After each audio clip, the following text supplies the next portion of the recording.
ओम शांति।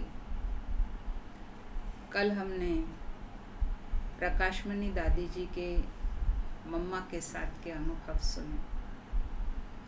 आज हम दादी जानकी जी के मम्मा के साथ के अनुभव सुनेंगे। प्रकाशमणि दादी जी और मम्मा दादी जानकी जी कहते हैं कि हम पहले से मम्मा को जानते थे। प्रकाशमणि दादी जी और मम्मा की बहुत अच्छी मित्रता थी। वे दोनों बहुत अच्छे फ्रेंड्स थे। दादी जानकी जी कहते हैं कि जैसे उनके दोनों में मित्रता थी, वैसी मित्रता मेरी मम्मा के साथ नहीं थी। वैसे भी प्रकाशमणि दादी जी और मम्मा दादी जानकी जी के भेंट में उम्र में कम थे। दादी जानकी जी कहते हैं कि मम्मा जो थे वो बहुत एक्टिव थे, बहुत चुस्त रहते थे और बहुत न्यारे भी थे। दादी जानकी जी कहते हैं कि पहले भी उन्होंने मम्मा को देखा था, लेकिन जब यज्ञ में ओम मंडली में मम्मा को उन्होंने देखा तो मम्मा बहुत अलग दिखाई देती थी। उनमें बहुत परिवर्तन दिखाई देता था। अन्य बहनों की भेंट में अगर मम्मा को वो देखते तो दादी जी कहते हैं कि मम्मा में एक अलग चमक ही नज़र दिखाई देती थी। इतना अंतर ओम मंडली में आकर के मम्मा में दादी जानकी जी ने देखा। दादी जानकी जी कराची की जब बात करते हैं तो दादी जी कहते हैं कि कराची में जब थे तब दादी जानकी जी को किसी ने पूछा कि आप मम्मा को मिले, आपने मम्मा को देखा? तो तभी दादी जानकी जी कहते हैं कि मुझे पता नहीं था कि मम्मा ये एक अलग सोल है, लेकिन मैं तो यही समझती थी कि ब्रह्मा बाबा की जो पत्नी है जशोदा माता, उनको ही ये मम्मा कह रहे हैं और इसीलिए मैं उनको कहती कि ठीक है, मैं 2-3 दिन के बाद उनसे मिल लूँगी। लेकिन बाद में मुझे पता चला कि जशोदा माता को वे मम्मा नहीं कह रहे हैं, लेकिन मम्मा एक अलग सोल ही है। ओम मंडली में आने के बाद दादी जानकी जी ने देखा कि 1-2 साल में ही मम्मा जो थे उनके अंदर इतना परिवर्तन दिखाई देता था कि उनके नैन, चैन, बोल सब में अलौकिकता दिखाई देती थी। लौकिकता बिल्कुल ही जैसे कि समाप्त हो गई थी। ये महान अंतर दादी जी महसूस कर रहे थे मम्मा के अंदर। दादी जी कहते हैं कि मम्मा का ज्ञान सुनाने का तरीका भी बहुत अलग था, बहुत न्यारा था। वैसे जब बाबा की मुरली चलती थी तो जब बाबा की मुरली चलने के बाद जब मम्मा ज्ञान सुनाती थी और मम्मा की मुरली जब चलती थी तो मम्मा जो है वो बाबा ने जो ज्ञान कहा या सुनाया वो रटा रटाया ज्ञान नहीं सुनाती थी, लेकिन ये महसूस होता था कि मम्मा ने जो बाबा से ज्ञान सुना उस ज्ञान को सिर्फ सुना नहीं है, लेकिन अपने अंदर उसको समा लिया है और फिर समा कर वो ज्ञान सुना रही है। ये बहुत अच्छे से दादी जानकी जी कहते हैं कि मम्मा में हम देखते थे। साथ साथ मम्मा की तपस्या के बारे में दादी जानकी जी कहते हैं कि मम्मा की तपस्या देखकर दादी जी को बहुत अच्छी प्रेरणा मिलती थी। दादी जी कुंज भवन की बात करते हैं कि जब कुंज भवन में मम्मा रहते थे तो कई बार दादी जी ने मम्मा को कुंज भवन की छत पर देखा या कुंज भवन की जो सामने आंगन था, उस पर जब दादी जी ने मम्मा को देखा कि कैसे मम्मा कुर्सी पर बैठकर बड़े प्यार से बाबा की याद में बैठी है, तपस्या मूर्त बनकर बैठी है, तो दादी जी कहते हैं उनकी तपस्या को देखकर मुझे बहुत प्रेरणा मिलती थी कि कितने प्यार से वो बाबा की याद में बैठते हैं। मम्मा कहती है, दादी जानकी जी कहते हैं कि जब मम्मा मुरली भी चलाते थे तो मुरली चलाने का तरीका भी मम्मा का बहुत विशेष होता था। बाबा करीबन 1 घंटा मुरली चलाते थे और उस 1 घंटे की मुरली में मम्मा कोई एक पॉइंट लेकर उस पर घंटा 1.5 घंटा मुरली चलाते और ज्ञान की एक एक पॉइंट को बहुत गुह्यता में जाकर स्पष्ट रीति से सभी बच्चों को समझाते।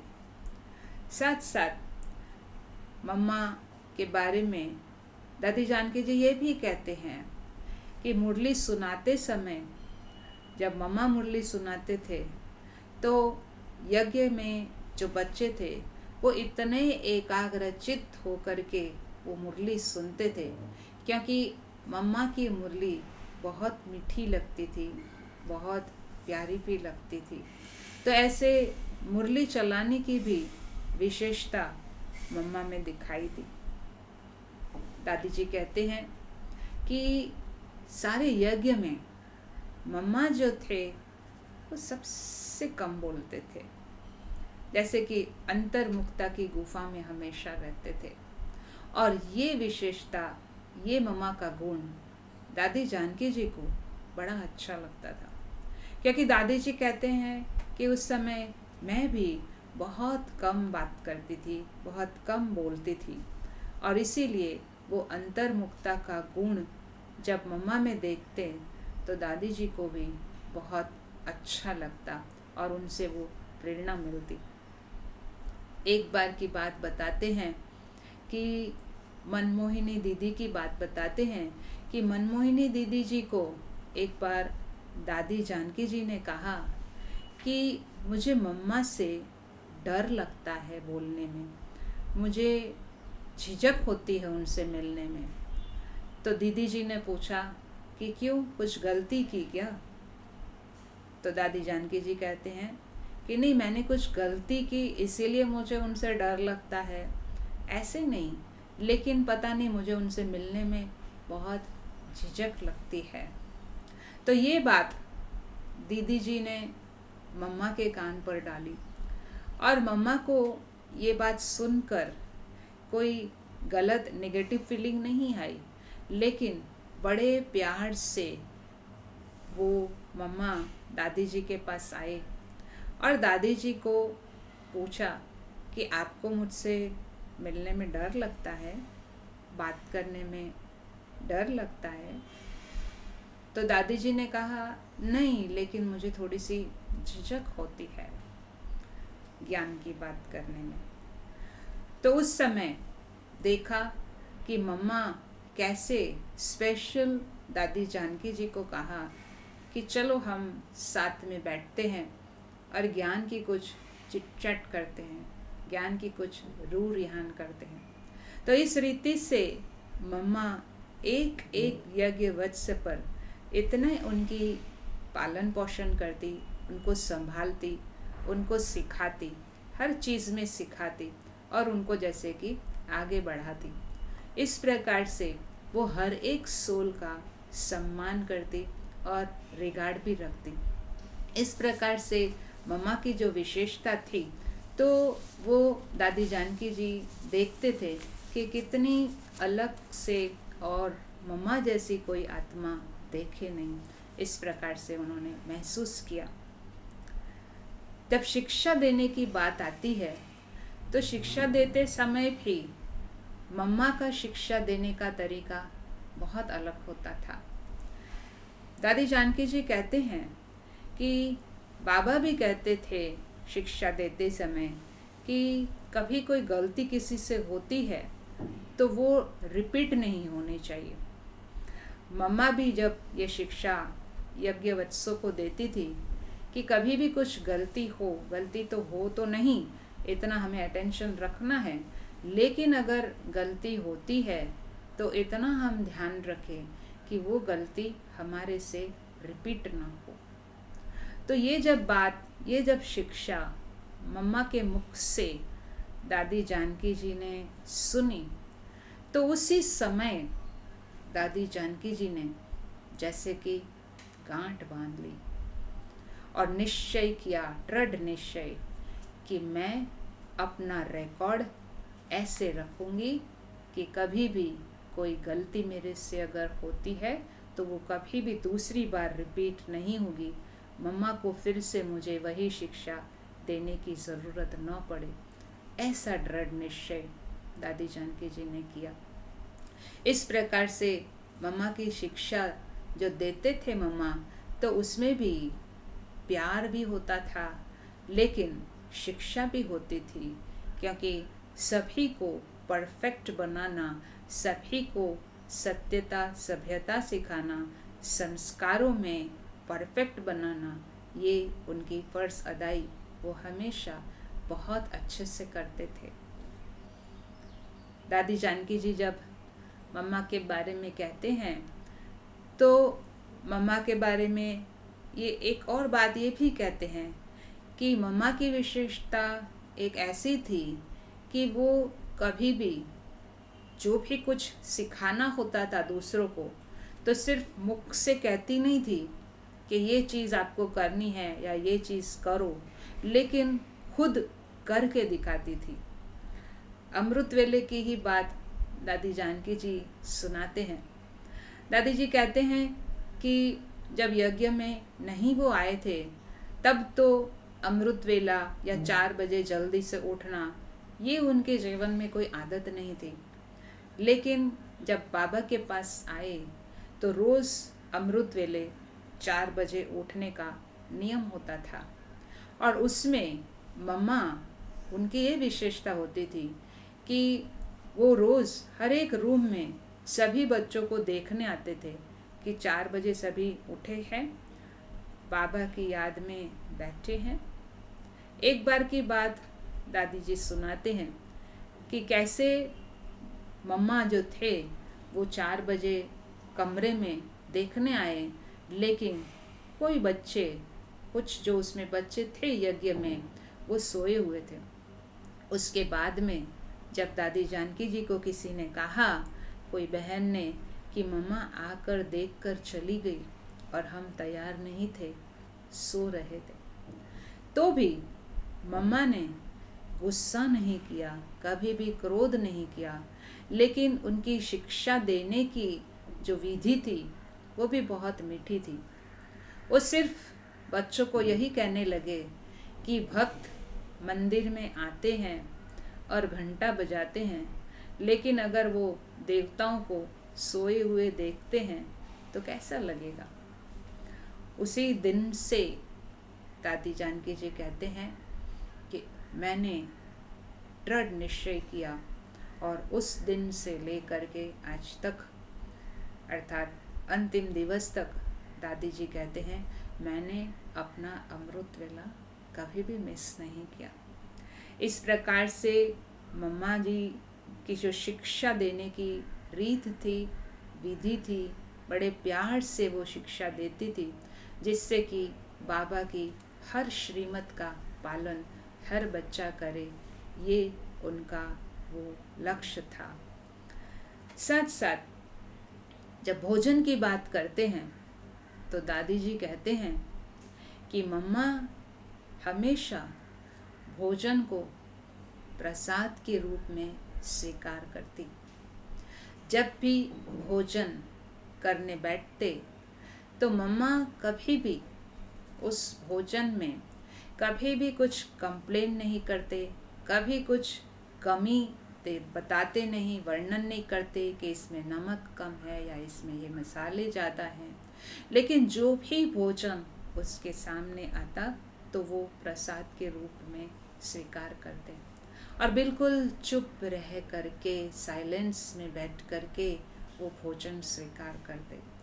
तो भोजन भी कैसे खाना है, कैसे बैठना है, कैसे उसको प्रसाद के रूप में स्वीकार करना है, वो खुद करके फिर दूसरों बच्चों को भी वो सिखाते थे। बाबा के प्रति देखो तो मम्मा को बहुत रिगार्ड होता था।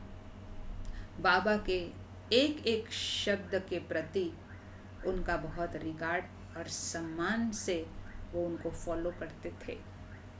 साथ साथ जो भी बाबा कहते, कभी कुछ ज्ञान भी सुनाते और मम्मा के साथ बात करते और कुछ पूछते, तो मम्मा कभी भी उनको क्यों, क्या, कैसे, ऐसे नहीं, वैसे, ऐसे प्रश्न कभी नहीं करते। लेकिन मम्मा की आदत थी कि बाबा ने जो कहा तो मम्मा ने कहा हाँ जी, जी बाबा। इस प्रकार से हाँ जी का पाठ मम्मा का बहुत पक्का था। बाबा के हर शब्द को वो सम्मान देते, रिगार्ड करते।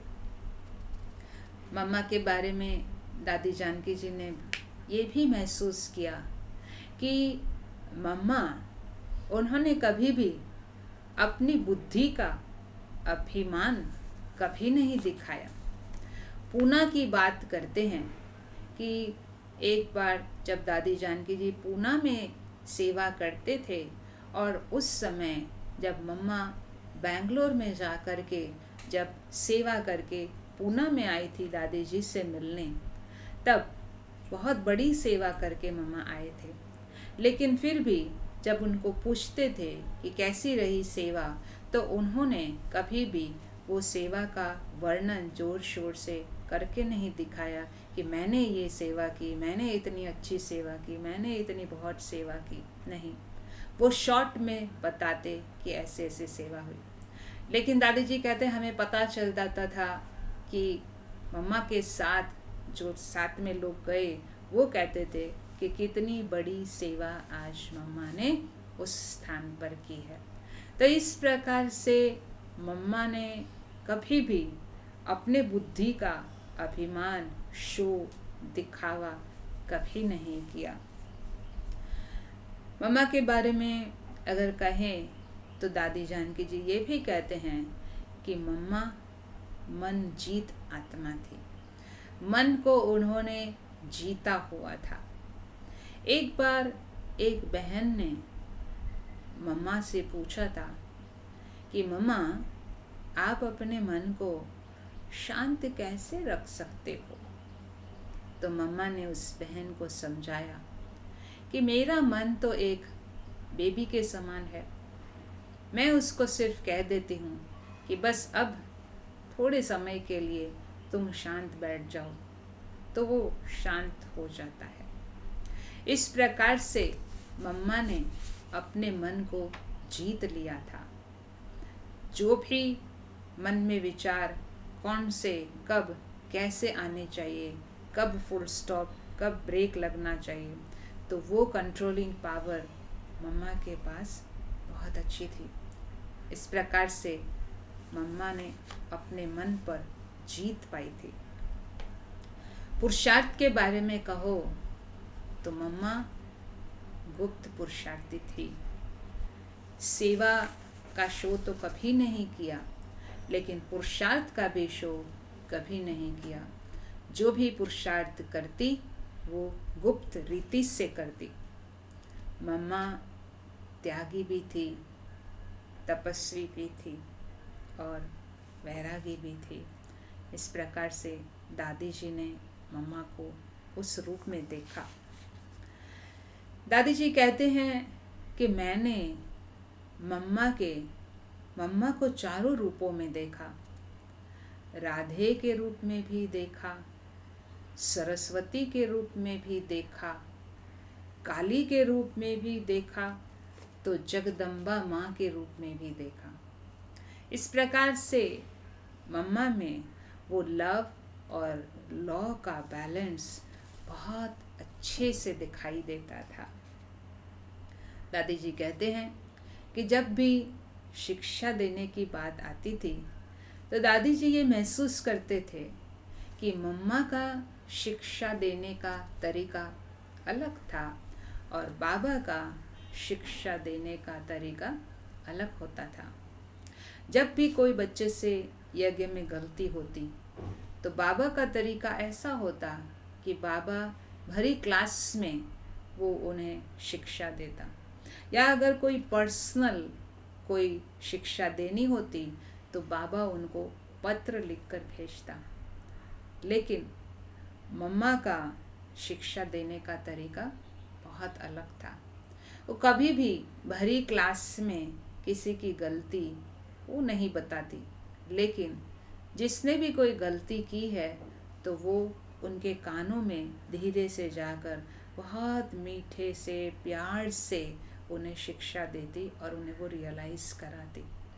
तो हर यज्ञ का जो बच्चा था वो खुद भी महसूस करता कि जो भी शिक्षा मम्मा हमें दे रही है वो हमारे भलाई के कारण ही है, और इसीलिए बड़े प्यार से वो उनको स्वीकार भी करते। लेकिन बाबा जब शिक्षा देते थे तो उसको हज़म करने के लिए बहुत शक्ति की ज़रूरत होती थी। इस प्रकार से बाबा की शिक्षा देने का तरीका और मम्मा की शिक्षा देने का तरीका बहुत अलग था, ये दादी जी महसूस करते हैं। बाबा की बातों को कभी भी साधारण नहीं समझा मम्मा ने, और मम्मा हर यज्ञ के वत्स को यही समझाती कि कभी भी बाबा के कोई भी शब्द को साधारण नहीं समझना। बाबा का एक एक शब्द बहुत वैल्यूएबल है, बहुत मूल्यवान है, और उसको हमें पूरा पूरा फॉलो करना है। इस प्रकार से मम्मा जो थे वो हर एक यज्ञ वत्सों में सत्यता सिखाते, सभ्यता सिखाते, उनके संस्कारों को परिवर्तन करने में मदद करते। इस प्रकार से वो शिक्षा देते। साथ साथ बाबा दादी जानकी जी ये भी कहते हैं कि वैसे तो मुरली कभी भी मम्मा मिस नहीं करते थे, लेकिन बीमारी के समय में भी मम्मा को दादी जी ने देखा कि मम्मा ने कभी भी मुरली मिस नहीं की। चाहे कितनी भी बीमारी आए, चाहे हॉस्पिटल में भी जाना पड़े, लेकिन मम्मा ने मुरली कभी भी मिस नहीं की। मुरली में मुरली के लिए रिस्पेक्ट, रिगार्ड और रेगुलरिटी, पंक्चुअलिटी ये मम्मा में दिखाई देती थी। बाबा के सामने मम्मा हमेशा छोटी बच्ची का रूप धारण करती, और यज्ञ वत्सों के सामने हो या भक्तों के सामने हो तो आदि देवी जगदम्बा माँ का रूप वो धारण करती। साथ साथ बाबा ने मम्मा को यज्ञ माता का पद दिया, तो वो बाबा ने मम्मा में कौन सी विशेषता देखी कि उनको यज्ञ माता बनाया? क्योंकि यज्ञ में तो बहुत सारे बहन थे, तो मम्मा को ही क्यों बाबा ने चुना और ये जिम्मेवारी दी? तो जो विशेषता बाबा ने मम्मा में देखी वो थी, एक तो श्री लक्ष्मी का सारे लक्षण उनमें दिखाई देते थे। दूसरी बात, मम्मा में सर्वदैवी गुण दिखाई देते थे। तीसरी बात, शरीर से अलग होना अर्थात अशरीरी बनने का अभ्यास ये मम्मा का बहुत पक्का होता था। चौथी बात, मम्मा की पर्सनालिटी में प्योरिटी दिखाई देती थी, रॉयल्टी दिखाई देती थी, त्याग दिखाई देता था, तपस्या दिखाई देती थी, और वो बहुत महान विशेषता है। और एक विशेषता, जो बाबा ने मम्मा में देखी वो थी फ़र्ज़ अदाई की विशेषता। कर्तव्य में भी बिल्कुल पक्की और ईश्वरीय पढ़ाई में भी बिल्कुल पक्की। ऐसी विशेषताओं को देखते हुए ही बाबा ने मम्मा को यज्ञ माता ये पद दिया और वो जिम्मेवारी दी। तो ऐसे मम्मा इतनी महान आत्मा, इतनी विशेषताओं से भरपूर कि जितना भी कहो कम है। इस प्रकार से दादी जानकी जी मम्मा के साथ का अनुभव हमारे साथ शेयर करते हैं।